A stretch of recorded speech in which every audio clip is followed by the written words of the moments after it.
शिवाय।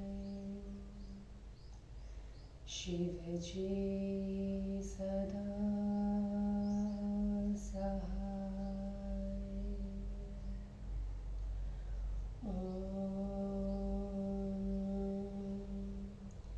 नमः शिवाय। गुरुजी सदा सहाय। जय गुरुजी। अथ श्री वामन पुराणं चतुष्पत्वारिंशो अध्याय। सनत्कुमार उवाच। ब्रह्मणो वाचनं श्रुत्वा ऋषयः सर्व एव ते पुनरेव च पप्रच्छुर्जगतः श्रेयकारणम्। गच्छामः शरणं देवं शूलपाणिं त्रिलोचनं। प्रसादाद् देवदेवस्य भविष्यथ यथा पुरा। इत्युक्ता ब्राह्मणा सार्ध कैलासं गिरिमुत्तमम्। ददृशुस्ते समासीनम् उमया सहितं हरम्। ततः स्तोतुं समारब्धो ब्रह्मलोकपितामहः। देवादिदेवं वरदं त्रैलोक्यस्य प्रभुं शिवं। ब्रह्मोवाच। अनन्ताय नमस्तुभ्यं वरदाय पिनाकिने। महादेवाय देवाय स्थाणवे परमात्मने। नमोस्तु भुवनेशाय तुभ्यं तारक सर्वदा। ज्ञानानां दायको देव स्तमेकः पुरुषोत्तमः। नमस्ते पद्मगर्भाय पद्मोषाय नमो नमः। घोरशान्तिस्वरूपाय चण्डक्रोध नमोऽस्तु ते। नमस्ते देव विश्वेश नमस्ते सूर्यनायक। शूलपाणे नमस्तेस्तु नमस्ते विश्वभावना। एवं स्तुतो महादेवो ब्रह्मणा ऋषिभिस्तदा। उवाच मभैर्व्रजत लिंगं वो भविता पुनः। क्रियतां मदच शीघ्रं येन मे प्रीतिरुत्तमा। भविष्यति प्रतिष्ठायां लिंगस्यात्र न संशयः। ये लिंगं पूजयिष्यन्ति मामकं भक्तिमाश्रिताः। न तेषां दुर्लभं किञ्चित् भविष्यति कदाचन। सर्वेषामेव पापानां कृतानामपि जानता। शुध्यते लिङ्गपूजायां नात्र कार्यविचारणा। युष्माभिपातितं लिङ्गं सारयित्वा महत्सरः। संनिहत्यं तु विख्यातं तस्मै शीघ्रं प्रतिष्ठितम्। यथाभिलषितं कामं ततः प्राप्यस्यथ ब्राह्मणा। स्थाणुर्नाम हि लोकेषु पूजनीयो दिवोकसाम्। स्थाणुवीश्वरे स्थितो यस्मात्स्थावीश्वरस्ततः स्मृतः। ये स्मरन्ति सदा स्थाणुं ते मुक्ता सर्वकिल्बिषे। भविष्यन्ति शुद्धदेहा दर्शनाम्नो क्षगामिनः। इत्येवमुक्तदेवेन ऋषयो ब्रह्मणा सह। तस्माद्दारुवनालिङ्गं नेतुं समुपचक्रमुः न तं चालयितुं शक्तास्ते देवा ऋषिभिः सह। श्रमेण महता युक्ता ब्रह्मणं शरणं ययुः तेषां श्रमाभितत्परतानामेदं ब्रह्म ब्रवीदवचः। किं वा श्रमेण महता न यूयं वहन क्षमा स्वेच्छया पतितं लिङ्गं देवदेवेन शूलिना। तस्मात् तमेव शरणं यास्यामः सहितासुरः। प्रसन्नश्व महादेवः स्वयमेव नयिष्यति। इत्येवमुक्ता ऋषयो देवाश्व ब्रह्मणा सह कैलासं गिरिमासेदु रुद्रदर्शनकाङ्क्षिणः। न च पश्यन्ति तं देवं ततश्विन्तासमान्वितः ब्रह्माणमुच्चुर्मुनेः क स देवो माहेश्वरः। ततो ब्रह्मा चिरं ध्यात्वा ज्ञात्वा देवं महेश्वरम् हस्तिरूपेण तिष्ठन्तं मुनिभिर्मानसे स्थितम्। अथ ते ऋषयः सर्वे देवाश्व ब्रह्मणा सह गता महत्सरपुण्यं यत्र देवः स्वयं स्थितं। न च पश्यन्ति तं देवं विष्यन्तस्ततस्ततः। ततश्चिन्तान्विता देवा ब्रह्मणा सहिता स्थिताः पश्यन्ति देवीं सुप्रीतां कमण्डलुविभूषितां। प्रीयमाणा तदा देवी इदं वचनं ब्रवीत। श्रमेण महता युक्ता अन्विष्यन्तो महेश्वरम् पियताममृतं देवास् अस्ततो ज्ञास्यथ शङ्करम्। एतच्छ्रुत्वा तु वचनं भवान्या समुद्धात्यतम्। सुखोपविष्टास्ते देवा पपुस्तदमृतं शुचि। अनन्तरं सुखासेना पप्रच्छु परमेश्वरीं। कस्यदेव इहायातो हस्तिरूपधरः स्थितः। दर्शितश्व तदा देव्या सरो मध्ये व्यवस्थितः। दृष्ट्वा देवं हर्षयुक्ताः सर्वे देवाः सहर्षिभिः ब्रह्माणमग्रतः कृत्वा इदं वचनमब्रुवन्। त्वया त्यक्तं महादेव लिङ्गं त्रैलोक्यवन्दितं। तस्य च नयनेनान्यः समर्थः स्यान्महेश्वर। इत्येवमुक्तो भगवान् देवो ब्रह्मादिभिर्हरः। जगाम ऋषिभिः सार्ध देवदारुवनाश्रमम्।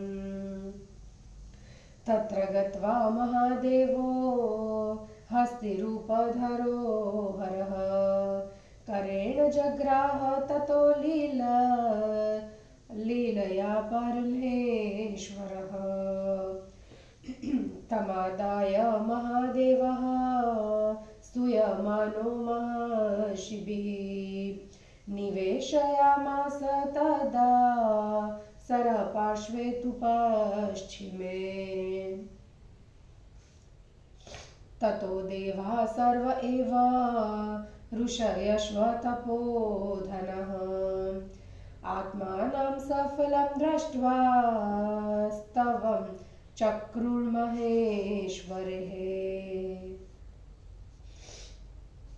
नमस्ते परमात्मम् अनंतयोने लोकसाक्षिण परमेष्ठिन भगवन सर्वज्ञ क्षेत्रज्ञ परावरज्ञ ज्ञानज्ञेय सर्वेश्वर महावीरेश्व महाविभूते महाक्षेत्रज्ञ महापुरुष सर्वभूतावास मनोनिवास आदिदेव महादेव सदाशिव ईशान दुर्विघ्नेय दुराराध्य महाभूतेश्वर परमेश्वर महायोगेश्वर त्र्यंबक महायोगिन पर ब्रह्मण परम ज्योति ब्रह्म विदुतम ओंकार वषट्कार स्वाहाकार स्वधाकार परम कारण सर्वगत सर्वदर्शिन सर्वशक्ते सर्वदेव अज सहस्रार्ची पुरुषार्ची सुधामन हरधाम अनंत धाम संवर्त संकर्षण वडवानल अग्निशोमात्मक पवित्र महामेघ महामायाश्वधर महाकाम कामहन हंस परमहंस महाराजिक महेश्वर महाकामुक महाहंस भवक्षयकर सुरसिद्धार्चित हरिण्यवाह हरिण्यरेता हरिण्यनाभ हरिण्याग्रकेश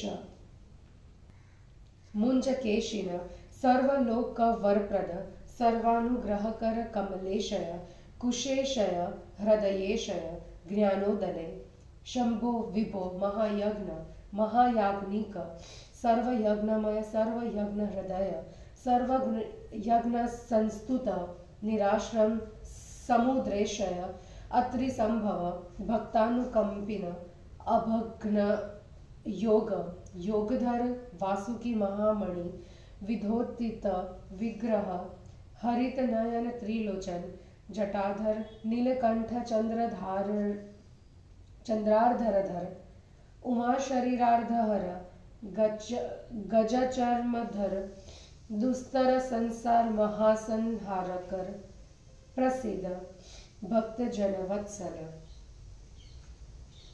एवं स्तुतो देवगणे सुभक्त्या सब्रह्मा मुख्येश्व पितामहेन त्यक्त्वा दत्ता हस्तिरूपं महात्मा लिंगे तदा सन्निधानं चकार। हिंदी अनुवाद। ऋषियों सहित ब्रह्मा जी का शंकर जी की शरण में जाना और स्तवन स्थान विश्व प्रसंग और हस्तिर रूप शंकर की स्तुति एवं लिंग में सन्निधान। सनत कुमार ने कहा, उन सभी ऋषियों ने ब्रह्मा की इस वाणी को सुनकर संसार के कल्याणार्थ पुनः उपाय पूछा। ब्रह्मा ने कहा, आओ हम सभी लोग हाथ में शूल धारण करने वाले त्रिनेत्रधारी भगवान शंकर की शरण में चले। तुम सब लोग उन्हीं देव के प्रसाद से पहले जैसे हो जाओगे। ब्रह्मा के ऐसा कहने पर वे लोग उनके साथ श्रेष्ठ पर्वत कैलाश पर चले गए और वहां उन लोगों ने उमा मतलब पार्वती के साथ बैठे हुए शंकर का दर्शन किया। उसके बाद संसार के पितामह ब्रह्मा ने देवों के इष्ट देव तीनों लोकों के स्वामी वरदानी भगवान शंकर की स्तुति करनी आरंभ की। पिनाक धारण करने वाले वरदानी अनंत महादेव, स्थाणु स्वरूप परमात्मा देव, आपको मेरा नमस्कार है। भुवनों के स्वामी भुवनेश्वर तारक भगवान, आपको सदा नमस्कार है। पुरुषोत्तम, आप ज्ञान देने वाले अद्वितीय देव है। आप कमल गर्भ एवं पद्मेश है। आपको बारंबार नमस्कार है। प्रचंड मतलब घोर स्वरूप एवं शांति मूर्ति आपको नमस्कार है। विश्व के शासक देव आपको नमस्कार है। सूरनायक आपको नमस्कार है। शूलपाणी शंकर आपको नमस्कार है। संसार के रचने वाले विश्व भावन आपको मेरा नमस्कार है। ऋषियों और ब्रह्मा ने जब इस प्रकार शंकर की स्तुति की तब महादेव शंकर ने कहा, भय मत करो, आप जाओ, लिंग फिर भी हो जाएगा। मेरे वचन का शीघ्र पालन करो। लिंग की प्रतिष्ठा कर देने पर निसंदेह मुझे अत्यंत प्रसन्नता होगी। जो व्यक्ति भक्ति के साथ मेरे लिंग की पूजा करेंगे उनके लिए कोई भी पदार्थ कभी दुर्लभ न होगा। जानकर किए गए समस्त पापों की भी शुद्धि लिंग की पूजा करने से हो जाती है। इसमें किसी प्रकार का अन्यथा विचार नहीं करना चाहिए। तुम लोगों ने लिंग को गिरा दिया है, इसलिए शीघ्र ही उसे उठाकर प्रसिद्ध महान सानिहत्य सरोवर में स्थापित करो। ब्राह्मणों, ऐसा करने से तुम लोग अपने इच्छानुकूल मनोरथों को प्राप्त करोगे। सारे संसार में उस लिंग की प्रसिद्धि स्थाणु नाम से होगी। देवताओं द्वारा भी वह पूज्य होगा। वह लिंग स्थाणविश्वर में स्थित रहने के कारण स्थाणविश्वर नाम से स्मरण किया जाएगा। जो स्थाणविश्वर को सदा स्मरण करेंगे उनके सारे पाप कट जाएंगे और वे पवित्र देह होकर मोक्ष की प्राप्ति करेंगे। जब शंकर ने ऐसा कहा तब ब्रह्मा के सहित ऋषि लोग लिंग को उस दारुवन से ले जाने का उद्योग करने लगे, किंतु ऋषियों सहित वे सभी देवगण उसे हिलाने डुलाने में समर्थ न हो सके। फिर वे बहुत परिश्रम करके ब्रह्मा की शरण में गए। ब्रह्मा ने परिश्रम से श्रांत क्लांत हुए उन लोगों से यह वचन कहा, देवताओं, अत्यंत कठोर परिश्रम करने से क्या लाभ? तुम लोग इसे उठाने में समर्थ नहीं हो। देवाधिदेव भगवान शंकर ने अपनी इच्छा से इस लिंग को गिराया है। अतः हे देवों, हम सभी एक साथ उन्हीं भगवान शंकर की शरण में चले। महादेव संतुष्ट होकर अपने आप ही लिंग को ले जाएंगे। इस प्रकार ब्रह्मा के कहने पर सभी ऋषि और देवता ब्रह्मा के साथ शंकर जी के दर्शन की अभिलाषा से कैलाश पर्वत पर पहुंचे। वहां उन लोगों ने शंकर जी को नहीं देखा। तब वे चिंतित हो गए। फिर उन्होंने ब्रह्मा जी से पूछा कि ब्राह्मण, वे महेश्वर देव कहाँ है? उसके बाद ब्रह्मा ने चिरकालतक ध्यान लगाया और देखा कि मुनियों के अंतःकरण से स्तुत महेश्वर देव हाथी के आकार में स्थित है। उसके पश्चात वे ऋषि और ब्रह्मा के सहित सभी देवता उस पावन महान सरोवर पर गए जहां भगवान शंकर स्वयं उपस्थित थे। वे लोग वहां इधर उधर चारों ओर उन्हें ढूंढने लगे, फिर भी शंकर जी का दर्शन न पा सके। ब्रह्मा के साथ दर्शन न पाने के कारण सभी देवता चिंतित हो गए। उसके बाद उन्होंने कमंडलू से सुशोभित देवी को अत्यंत प्रसन्न देखा। उस समय प्रसन्न होती हुई देवी उनसे यह वचन बोली, महेश्वर को ढूंढते हुए तुम लोग अत्यंत शांत हो गए हो। देवो, तुम सब अमृत का पान करो, तब तुम सब शंकर को जान सकोगे। भवानी द्वारा कही हुई इस वाणी को सुनकर वे देवता सुखपूर्वक बैठ गए और उन्होंने उस पवित्र अमृत को पी लिया। उसके बाद सुखपूर्वक बैठे हुए उन देवताओं ने परमेश्वरी से पूछा, देवी, हाथी के रूप को धारण किए हुए भगवान शंकर देव यहाँ किस स्थान पर आए हुए हैं?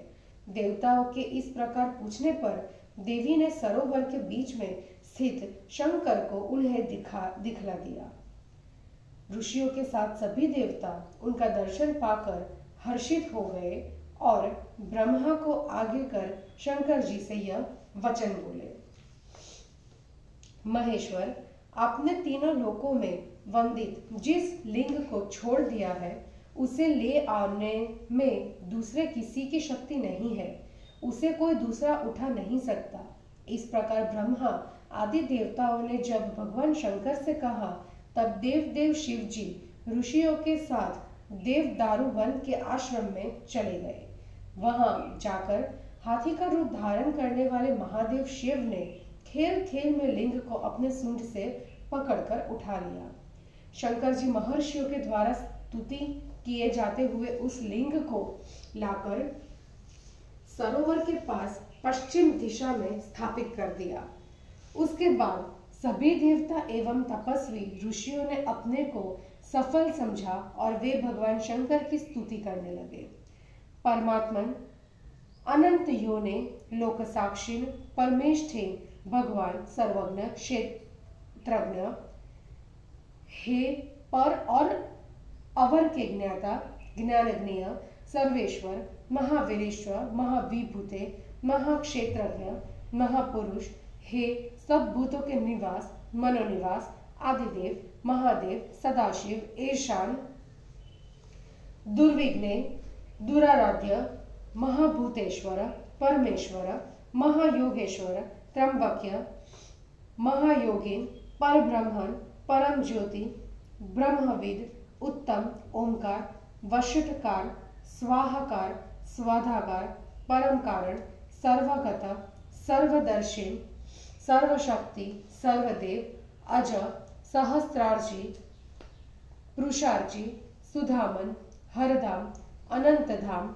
संवर्त संकर्षण वडवानल अग्नि और सोम स्वरूप पवित्र महापवित्र महोमेघ महामायाधर महाकाम कामहन हंस परमहंस महाराजिक महेश्वर महाकामुक महाहंस भव क्षयकर, हे देव और सिद्धों के पूजित हिरण्यवाह हिरण्यरेता हिरण्यनाभ हिरण्याग्रकेश मुंजकेशिन सर्वलोक वरप्रद सर्वानुग्रह कर कमलेशय कुशेशय हृदयेशन ज्ञानोदने शंभो विभो महायज्ञ महायाग्नि सर्वयज्ञमय सर्वयज्ञ हृदय सर्वयज्ञ संस्तुत निराश्रय समुद्रेश्रय अत्रिसंभव भक्तानुकंपिन अभग्रनयोग योगधर, हे वासुकी और महामणि से द्युतिमान शिव हरितनयन त्रिलोचन जटाधर नीलकंठ चंद्रार्धरधर उमा शरीरार्धरः गजचर्मधर दुस्तर संसार का महासंहार करने वाले महाप्रलयंकर शिव, हमारा आपको नमस्कार है। भक्त जन वत्सल शंकर, आप हम सब पर प्रसन्न हो।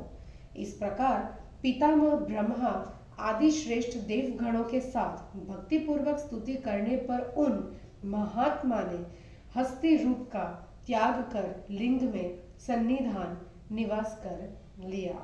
और इस प्रकार श्री वामन पुराण में 44वां अध्याय समाप्त हुआ। जय गुरु जी।